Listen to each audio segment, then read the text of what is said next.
तुझे भरोसा नहीं ना, तो फिर जा अपने कमरे में जाकर देख। तेरे पलंग के नीचे तुझे तेरी माँ की हड्डियाँ मिलेंगी। प्रभात दौड़कर अपने कमरे में जाता है और अपने पलंग के नीचे देखता है। वहां पर सचमुच एक कंकाल पड़ा हुआ था और उसके शरीर पर जो कपड़े थे वो प्रभात की माँ के थे। क्या बात है, आज तो आप सुबह से ही बहुत बिजी हैं। ऐसा क्या लिख रहे हैं? बस एक फैमिली की कहानी लिख रहा था। जैसे हमारी फैमिली है ना, तुम, माँ और मैं, लेकिन थोड़े अलग तरीके से, क्योंकि ये कहानी हॉरर है और इसमें जो आदमी है ना, मैंने उसकी बीवी को मार दिया है। मतलब कहानी में ऐसा लिखा है। और जानती हो, उसके बाद जो बीवी है ना, वो एक बुरी आत्मा बन जाती है। क्या बेटा, इस तरह की डरावनी कहानियां क्यों लिखता है तू? जानता है ना, हम जो सोचते हैं, जो लिखते हैं, हमारा दिमाग पूरा दिन वैसा ही होता रहता है। माँ, परेशान होने वाली क्या बात है? राइटर हूँ मैं, मेरा तो काम है कहानियां लिखना। और वैसे भी ये सिर्फ एक कहानी है माँ, कोई सच नहीं है। उसके बाद कुछ दिन बीत जाते हैं। एक रात प्रभात को अपने ऑफिस से लौटने में देरी हो जाती है। रात के लगभग 12 बजे हुए थे। प्रभात जैसे ही अपने घर पहुंचता है, उसने देखा कि उसकी पत्नी दुर्गा डाइनिंग टेबल पर उसका इंतजार कर रही है। आ गए आप? कब से आपका इंतजार कर रही थी। देखिए ना, खाना भी ठंडा हो गया है। अरे दुर्गा, आज तुमने अपने इतने लंबे लंबे बालों को खोलकर क्यों रखा है? तुम तो हमेशा अपने बाल बांध कर रखती हो। वो क्या है ना प्रभात, जब इंसान अपनी जिंदगी से मुक्त हो जाता है ना, तो उसे दूसरे सारे बंधन खोल देने चाहिए। इसलिए मैंने अपने बालों के बंधन भी खोल दिए। ये तुम किस तरह की बातें कर रही हो? तुम ठीक तो हो? मैं बिल्कुल ठीक हूँ प्रभात। अच्छा चलो खाना खाओ। वो क्या है ना दुर्गा, मुझे भूख नहीं है। ऑफिस में कुछ खा लिया था। कोई बात नहीं, मैं तुम्हारे लिए एप्पल काट देती हूँ, एप्पल खा लो। नहीं दुर्गा, मुझे नहीं खाना है, मेरा मन नहीं है यार। तभी अचानक से दुर्गा अपने हाथ में एक बड़ा सा चाकू लेकर प्रभात पर हमला कर देती है। प्रभात अपने आप को बचाने की कोशिश करता है। आज मैं तुझे नहीं छोड़ूंगी, तुझे अपने साथ लेकर जाऊंगी अपनी दुनिया में। ये क्या बोल रही हो तुम? तुम्हारा दिमाग खराब हो गया है। आखिर तुम हो कौन? दुर्गा अपनी गर्दन टेढ़ी करते हुए बोलती है। मैं दुर्गा हूँ, तुम्हारी पत्नी। ध्यान से देखो मेरी आंखों में। प्रभात बुरी तरह से डर जाता है और घबराहट में वो चाकू अपनी पत्नी के पेट में मार देता है। उसकी पत्नी की वहीं के वहीं मौत हो जाती है और उसकी चीख की आवाज सुनकर उर्मिला दौड़ते हुए बाहर आती है। ये तूने क्या किया प्रभात? तुमने अपनी पत्नी का खून कर दिया। लेकिन तू तो उसे बहुत प्यार करता था बेटा। तूने बहू को क्यों मार डाला? माँ, ये आपकी बहू नहीं थी, इसके अंदर कोई बुरी आत्मा घुसाई थी। मैं नहीं जानता ये सब कैसे हो गया, लेकिन वो मुझ पर हमला कर रही थी, मुझे मारने की कोशिश कर रही थी। माँ, मैंने कुछ नहीं किया। ये तूने क्या कर दिया बेटा? दुर्गा ने मुझे कहा था कि वो तेरी कहानी को उस कैरेक्टर की तरह एक्टिंग करके तुझे डराने की कोशिश करेगी। अरे वो तो तेरे साथ मजाक कर रही थी। हे भगवान, ये क्या हो गया? इसका मतलब दुर्गा। लेकिन माँ, मैंने जो कहानी लिखी थी उसमें भी ऐसा ही हुआ था। उस औरत ने अपने पति के साथ मजाक किया और गलती से उसके पति ने उसके पेट में चाकू मार दिया। मेरी कहानी सच कैसे हो सकती है? माँ, मुझे बहुत डर लग रहा है। अब ये सोच, दुर्गा की लाश का क्या करें हम? अगर गलती से भी ये बात बाहर फैल गई ना, तो तुझे पूरी जिंदगी जेल की सलाखों के पीछे रहना पड़ेगा। एक काम करते हैं माँ, हम घर के पीछे वाले बगीचे में उसकी लाश को दबा देते हैं। अगर कोई पूछेगा तो कह देंगे कि उर्मिला अपने मायके गई और फिर एक दिन हम भी अचानक यहाँ से कहीं दूर चले जाएंगे। कोई नहीं आएगा हमें पूछने, कोई नहीं आएगा माँ, बाद में जो होगा हम देख लेंगे। प्रभात अपनी माँ उर्मिला की मदद से दुर्गा की लाश को अपने घर के बगीचे में गाड़ देता है। कुछ दिन तो ऐसे ही बीत जाते हैं, लेकिन एक दिन अचानक रसोई से आ रही कुछ आवाजें सुनकर प्रभात की नींद खुलती है। प्रभात ने देखा कि वहां पर एक लंबे बालों वाली औरत दूसरी तरफ चेहरा करके खड़ी हुई थी। कौन है? कौन है वहां पर? अरे कौन हो तुम? मैं दुर्गा हूँ प्रभात। क्या हुआ? मुझसे इस तरह के सवाल क्यों कर रहे हो तुम? तुम दुर्गा नहीं हो सकती। दुर्गा तो प्रभात, मैं तुम्हारी पत्नी हूँ, तुम मुझे कैसे भूल सकते हो? 4 दिन के लिए मायके क्या चली गई, तुम तो मुझे भूल ही गए। अब अगली बार ना मैं कहीं नहीं जाऊंगी। पता चला तुमने तो मुझे पहचानने से ही इनकार कर दिया। नहीं, तुम दुर्गा नहीं हो सकती। तुम दुर्गा हो ही नहीं सकती। मैं जानता हूँ ये सब क्या हो रहा है। मैंने अपनी कहानी में लिखा था कि उस आदमी की पत्नी की मौत के बाद एक बुरी आत्मा उसका रूप लेकर उसके घर में आ जाती है। तुम वही हो ना? और अचानक से खूबसूरत दुर्गा का चेहरा काला पड़ जाता है।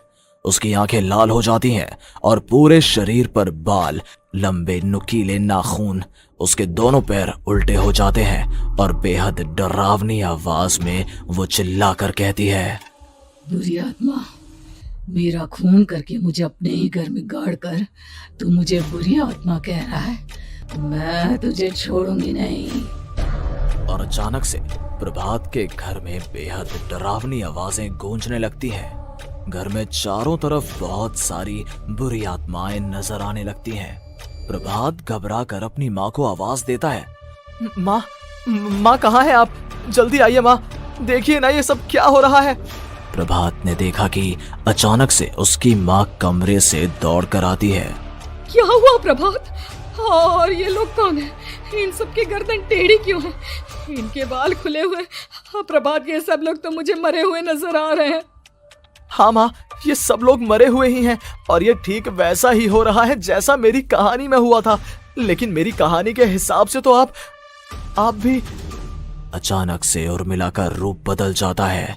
वो भी एक डरावने साए की तरह बन जाती है और बेहद डरावनी आवाज में चिल्ला चिल्ला कर कहती है, मर गई तेरी माँ। जानता है, कल रात जब तू सो रहा था ना, तो मैंने उसके शरीर का सारा खून पी लिया। अब बस हड्डियां बची है उसके शरीर में।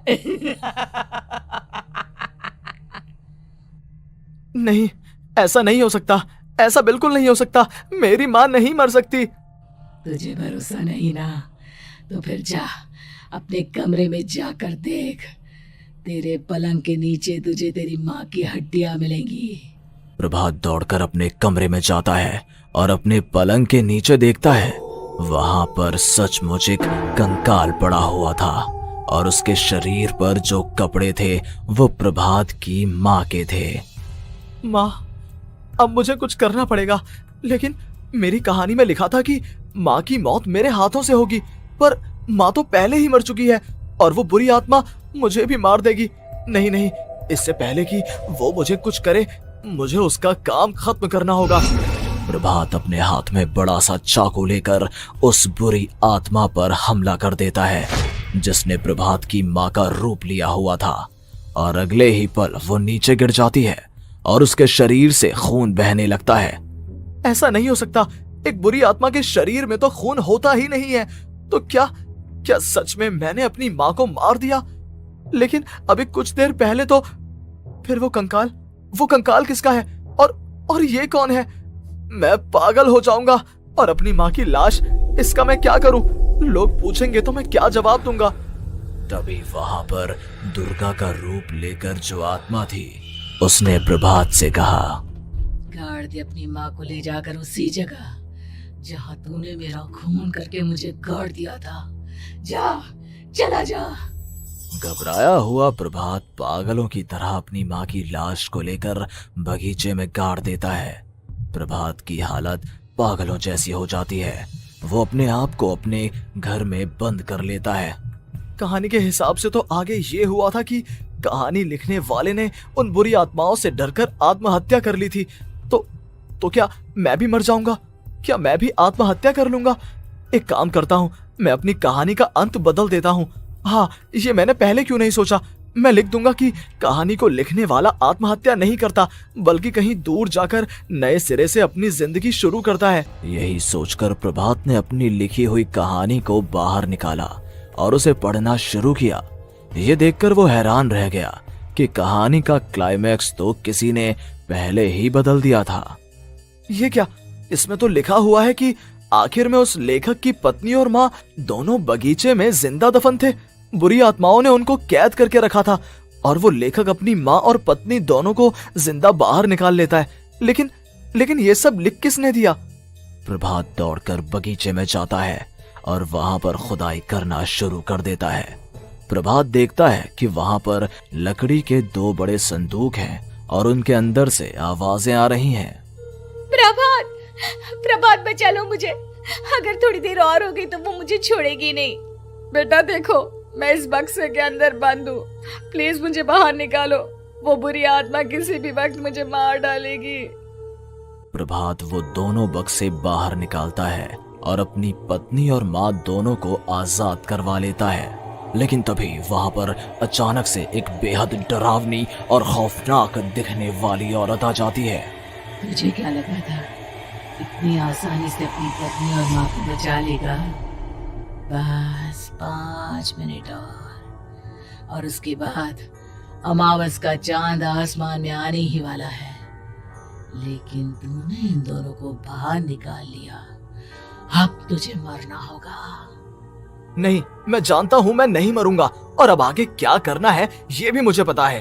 प्रभात, ये बहुत खतरनाक है, हमें मार डालेगी। प्रभात, चलो यहाँ से। नहीं दुर्गा, अब मुझे अच्छी तरह से पता चल चुका है कि इस बुरी आत्मा से हम कैसे पीछा छुड़वा सकते हैं। और इतना कहकर प्रभात अपने हाथ में पकड़ी हुई सिंदूर की थैली उस बुरी आत्मा के ऊपर उछाल देता है। कुछ ही देर में वो जमीन पर गिरकर राख में बदल जाती है। ये सब क्या हो रहा था बेटा? ये सब तुम्हारी लिखी हुई इस कहानी की वजह से हुआ है ना? नहीं माँ, पहले मुझे भी ऐसा ही लगा, लेकिन बाद में पता चला कि बरसों पहले हमारे इस बगीचे की जमीन के अंदर किसी को जिंदा गाड़ दिया गया था और बस उसी औरत की आत्मा हमें परेशान कर रही थी। उसी ने मेरे शब्दों में जान डालकर उस कहानी को जिंदा कर दिया था।